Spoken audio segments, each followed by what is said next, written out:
Isang antolohiya ng mga pagbasa sa mga salita ng makapangyarihang Diyos.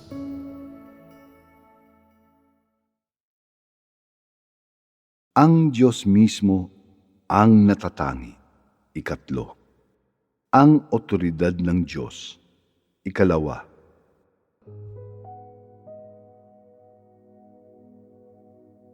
Kamatayan. Ang ika-anim na sugpungan. Matapos ang kairaming pagtutulakan at pagmamadalian, napakaraming mga pagkadismaya at mga kabiguan. Matapos ang napakaraming galak at kalungkutan, at mga tagumpay at mga kabiguan. Matapos ang napakaraming di malilimutang mga taon, matapos ang pagmasid sa mga panahon na umiikot mulit-muli, ang isa ay dumadaan sa mahahalagang mga pangyayari sa buhay na hindi napapansin, at lahat sa isang iglap natatagpuan ng isa ang kanyang sarili sa humihinang mga taon. Ang mga marka ng panahon ay nakatatak sa lahat ng bahagi ng katawan ng isang tao. Ang isa'y hindi na makatayo ng tuwid. Ang ulo na may itim na buhok ay nagiging puti. Ang mga maliliwanag at malinaw na mga mata ay nagdidilim at nanlalabo. Ang makinis, malambot na balat ay nagiging kulubot at batik-batik. Ang pandinig ng isa ay humihina. Ang mga ngipin ay lumuluwag at nalalaglag. Ang mga reaksyon ay naaantala. Ang mga kilos ay bumabagal. Sa puntong ito, ang isa ay ganap na nakapagpaalam na sa masidhing mga taon ng kanyang kabataan at pumasok na sa takipsilim ng kanyang buhay, ang katandaan. Susunod, kakaharapin ng isa ang kamatayan, ang huling sugpungan sa pantaong buhay. Isa, tanging ang manlilikha, ang may kapangyarihan sa buhay at kamatayan ng tao.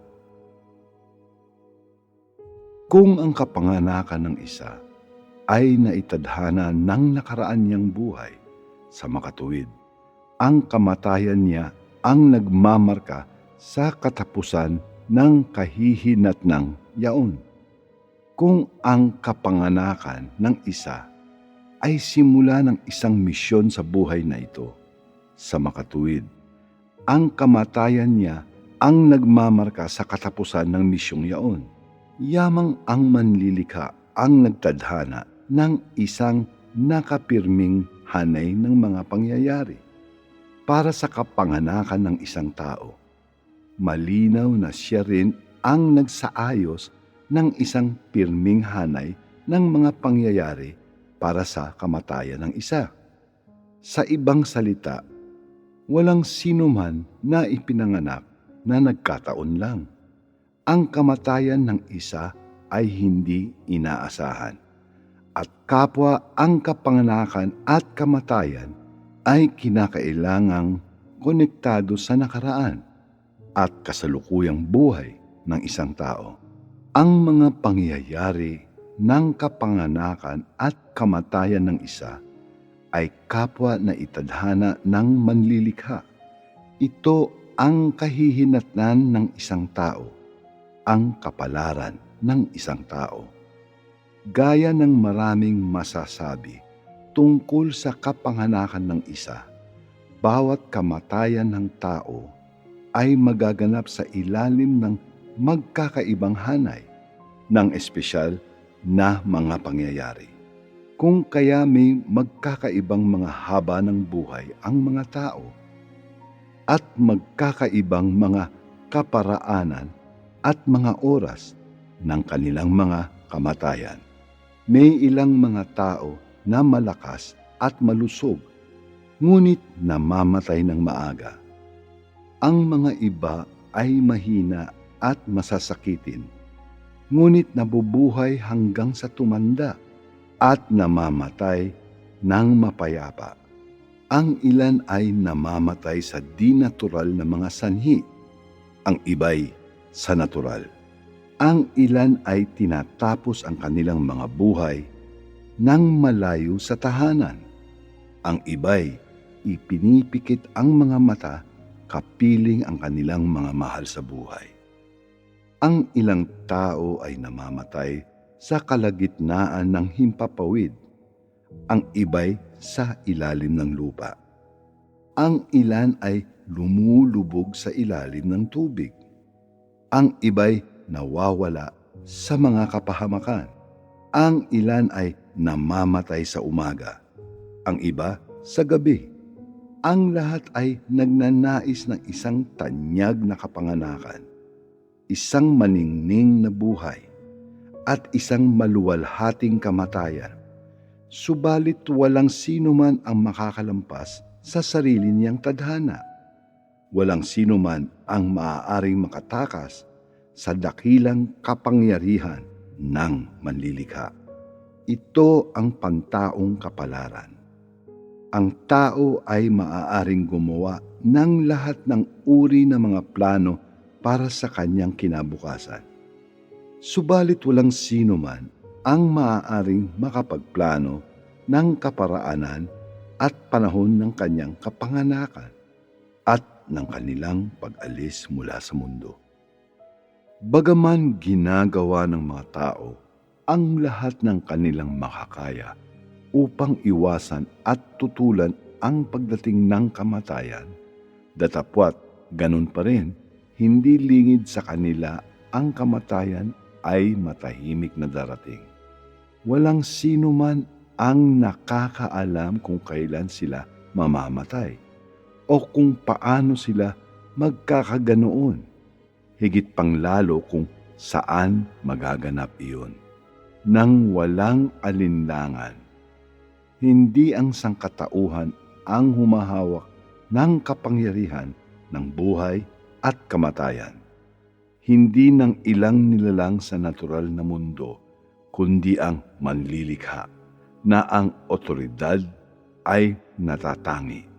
Ang buhay at kamatayan ng sangkatauhan ay hindi bunga ng ilang batas ng mundong natural, subalit isang kinahinatnan ng kapangyarihan ng otoridad ng manlilikha. 2. Ang isa na hindi nakakaalam sa dakilang kapangyarihan ng manlilikha ay magiging masidhi sa takot sa kamatayan. Kapag ang isa ay pumasok sa katandaan, ang hamon na kinakaharap niya ay hindi ang paglalaan para sa isang pamilya o pagtatatag niya ng maringal na mga ambisyon sa buhay. Subalit kung paano mamamaalam sa sariling buhay, kung paano kakatagpuin ang pagtatapos ng sariling buhay, kung paano tutuldukan sa katapusan ang sariling pag-iral. Bagaman sa ibabaw tila ang mga tao ay nagbibigay ng maliit na atensyon sa kamatayan, walang sino man ang maaaring makaiwas na galugarin ang paksa, pagkat walang sino man ang nakakaalam kung may isa pang mundo sa malayong gilid ng kamatayan. Isang mundo na hindi maaaring mahiwatigan o maramdaman, isa na wala silang alam. Ito ang sanhi ng takot sa tao. Upang tuwirang harapin ang kamatayan, takot na kaharapin ito ng nararapat. At sa halip, gagawin nila ang lahat upang maiwasan ang paksa. At kung kaya pinupuno nito ang mga tao ng pangamba tungkol sa kamatayan at nagdadagdag ng belo ng misteryo, sa di maiiwasang katotohanan ito ng buhay, naglalagay ng isang walang puknat na anino sa bawat puso ng tao. Kapag nararamdaman ng isa na ang kanyang katawan ay nanghihina na, kapag nadadama ng isa na siya ay papalapit na sa kamatayan, ang isa ay nakakaramdam ng malabong pangamba, isang di maipahayag na takot. Ang takot sa kamatayan ay nagpapadama sa isa ng mas matindi pang kalungkutan at kawalang magawa. At sa puntong ito, tinatanong ng isa sa sarili, saan nanggaling ang tao? Saan papunta ang tao? Sa ganito ba mamamatay ang tao? Na ang buhay ay madaling lumipas sa kanya? Ito ba ang yugto na nagtatakda sa katapusan ng buhay ng tao? Ano sa katapusan ang kahulugan ng buhay? Ano ang halaga ng buhay sa wakas? Tungkol ba ito sa katanyagan o karangyaan? Tungkol ba ito sa pagpapalaki ng isang pamilya? Hindi alintana anuman ang napag-iisipan tungkol sa tiyak ng mga katanungan. Hindi alintana kung gaano kalalim ang takot ng isa sa kamatayan. Sa mga kaibuturan ng puso ng bawat tao, may palaging isang pagnanais na siyasating maigi ang mga misteryo. Isang damdamin ng kawalang pagkaunawa sa buhay, at kahalo ng mga ito, pagkasentimental tungkol sa mundo, isang pag-aatubili na lumisan. Marahil walang sino man ang makakapagbigkas ng malinaw kung ano ang kinatatakutan ng tao, kung ano ang nais siyasatin ng tao, kung ano ang dinaramdam niya, at kung ano ang pinag-aatubilihan niyang iwan. Dahil sa takot nila sa kamatayan, ang mga tao ay masyadong nag-aalala.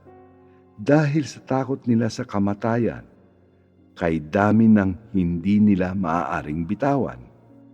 Kapag sila ay mamamatay na, may ilang mga tao ang naliligalig sa ganito o sa ganoon. Nag-aalala sila tungkol sa kanilang mga anak, mga minamahal nila sa buhay, kanilang kayamanan, na para bang sa pamamagitan ng pag-aalala, mabubura nila ang paghihirap at pangamba na dinadala ng kamatayan, na para bagang sa pagpapanatili ng isang uri ng pagkamalapit sa nabubuhay, maaari nilang matakasan ang kawalang magawa at kalungkutan na sumasama sa kamatayan. Sa kailaliman ng pantaong puso, doon nakahimlay ang isang unang takot. Isang takot ng pagkakalayo mula sa mga minamahal na hindi kailanman muling makikita ng mga mata ang mga bughaw na kalangitan, na kailanman hindi na matitingnan ang material na mundo. Ang isang nalulungkot na kaluluwa, sanay na kasama ang mga minamahal, ay nag-aatubili na pakawalan ang hawak nito at lumisan, na nag-iisa tungo sa isang di nakikilala, hindi pamilyar na mundo. 3. Ang buhay na iginugol sa paghahanap ng katanyagan at yaman ay mag-iiwan sa isa sa katarantahan sa harap ng kamatayan. Dahil sa dakilang kapangyarihan at pagtatadhana ng manlilikha, ang isang nalulungkot na kaluluwa na nagsimula ng walang anuman sa pangalan niya ay magtatamo ng mga magulang at isang pamilya. Ang pagkakataon na maging kaanib ng sangkatauhan. Ang pagkakataon na maranasan ang pantaong buhay at makita ang mundo at matatamo rin ang pagkakataon na maranasan ang dakilang kapangyarihan ng manlilikha. Malaman ang kahanga-hangang paglikha ng manlilikha at higit sa lahat, ang malaman at mapasailalim sa otoridad ng manlilikha. Subalit karamihan sa mga tao ay hindi tunay na iniintindi ang pambihira at napaparam na pagkakataong ito. Ang isa'y umuubos ng isang panghabang buhay na halaga na enerhiya sa paglaban sa kapalaran. Ginugugol ang lahat ng kanyang panahon sa pagsubok na buhayin ang kanyang pamilya at nagpapabalik-balik sa pagitan ng kayamanan at katayuan. Ang mga bagay na pinakaiingat-ingatan ng mga tao ay ang pamilya, salapi, at katanyagan. Tinitignan nila ang mga bagay na ito bilang pinakamahalagang mga bagay sa buhay. Lahat ng mga tao ay nagrereklamo tungkol sa kanilang mga kapalaran. Datapwat, itinutulak pa rin nila sa likod ng kanilang mga isip ang mga katanungan na pinakamahalagang suriin at unawain. Bakit ang tao ay buhay? Paano dapat mamuhay ang tao? Ano ang kahalagahan at kahulugan ng buhay? Lahat ng kanilang buhay, gaano man kadaming taon ang mga iyon, ay minamadali lang nila sa paghanap ng katanyagan at mabuting kapalaran hanggang sa ang kabataan nila ay lumipad, hanggang sila ay maging matanda na at kulubot, hanggang sa makita nila na hindi mahihinto ng katanyagan at mabuting kapalaran ang pagdausdos tungo sa pagkahuklob na ang salapi ay hindi maaaring punan ang kahungkagan ng puso, hanggang sa maunawaan nila na walang sino man ang malilibre mula sa batas ng kapanganakan, pagtanda, pagkakasakit, at kamatayan, na walang sino man ang maaaring makatakas kung ano ang inilaan sa kanila ng kapalaran. Tanging kapag napilitan silang harapin ang huling sugpungan ng buhay, doon lamang nila tunay na mauunawaan na kahit na magmay-ari ang isa ng mga milyones na ari-arian, kahit na ang isa ay mapribileyo at may mataas na ranggo, walang sino man ang maaaring makatakas sa kamatayan. Bawat isa ay babalik sa kanyang orihinal na posisyon, isang nag-iisang kaluluwa na walang anuman sa pangalan niya. Kapag ang isa ay may mga magulang, naniniwala siya na ang kanyang mga magulang ay ang lahat-lahat. Kapag ang isa ay may ari-arian, naiisip ng isa na ang salapi ay pangunahing sandigan niya, na ito'y bagay na mahalaga sa buhay. Kapag ang mga tao ay may katatayuan, mahigpit ang pagkapit nila dito at ipagsasapalaran nila ang kanilang mga buhay dahil dito.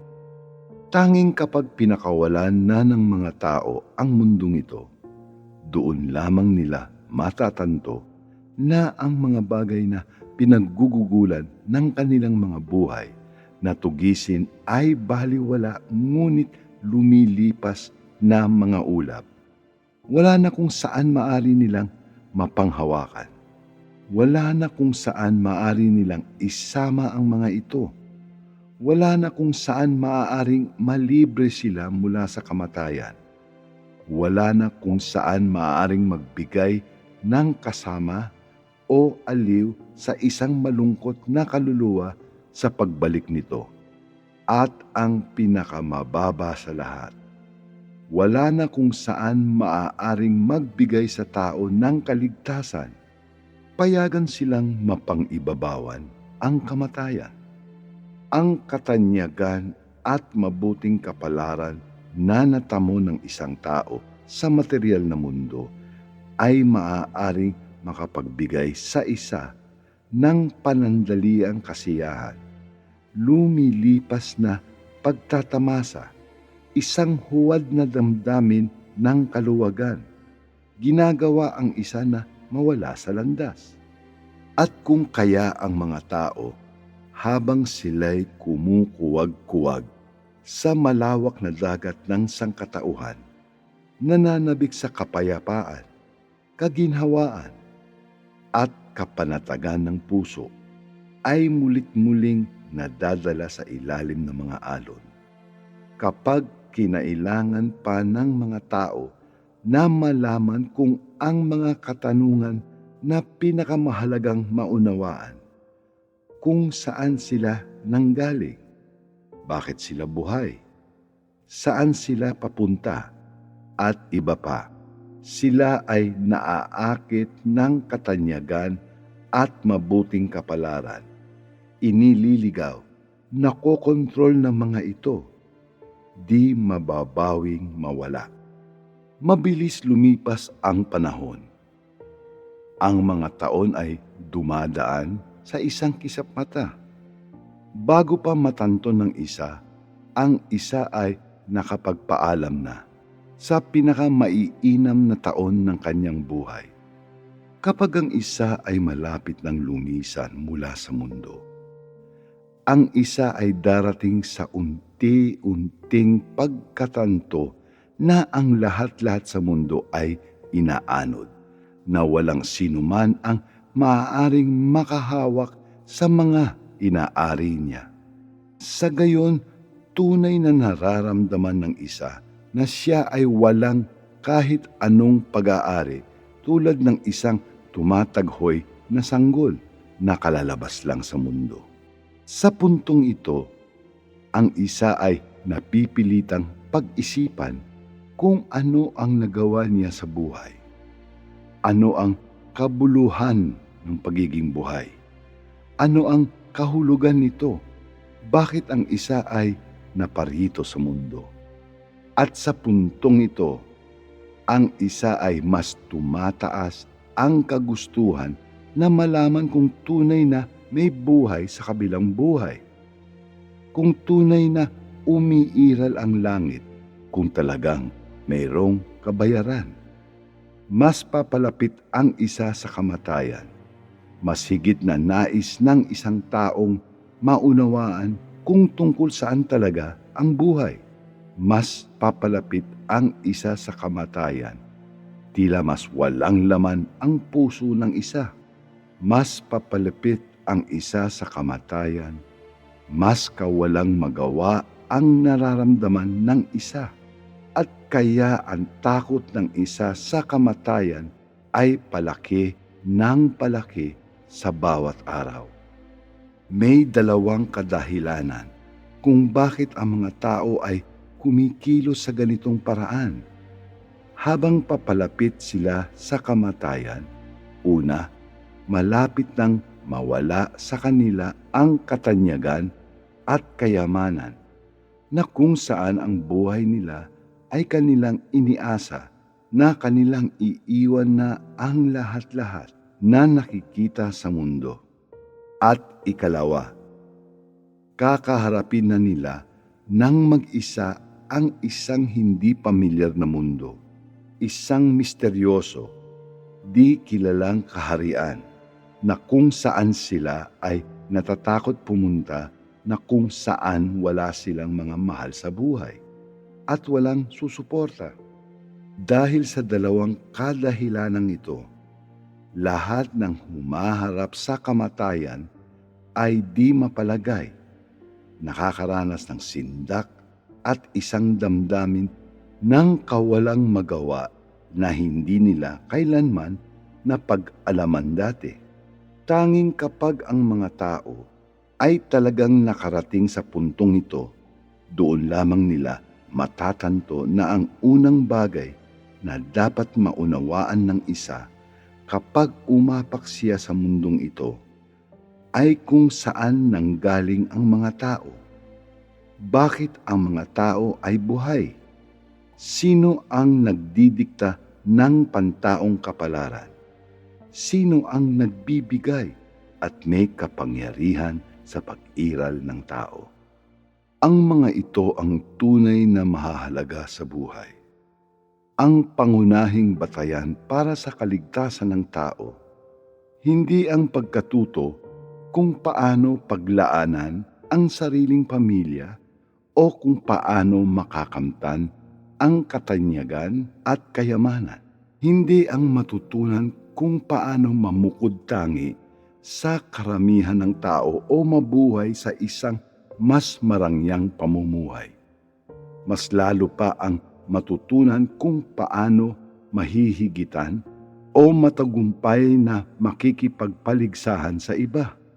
Bagaman ang iba't ibang kasanayang para sa kaligtasan ng buhay na pinaggugulan ng mga tao na makapisado sa kanilang buhay ay maaaring makapaghandog ng isang kasaganaan sa mga material na mga kaaliwan.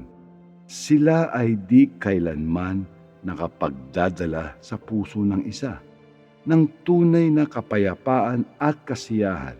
Sa halip ay patuloy na ginagawa ng mga tao na mawala sa kanilang direksyon, mahirapan sa pagkontrol ng kanilang mga sarili, magmintis sa bawat pagkakataon na matutunan ang kabuluhan ng buhay, at sila'y naglilikha ng mga ligalig na gulo tungkol sa kung paano ang wastong pagharap sa kamatayan.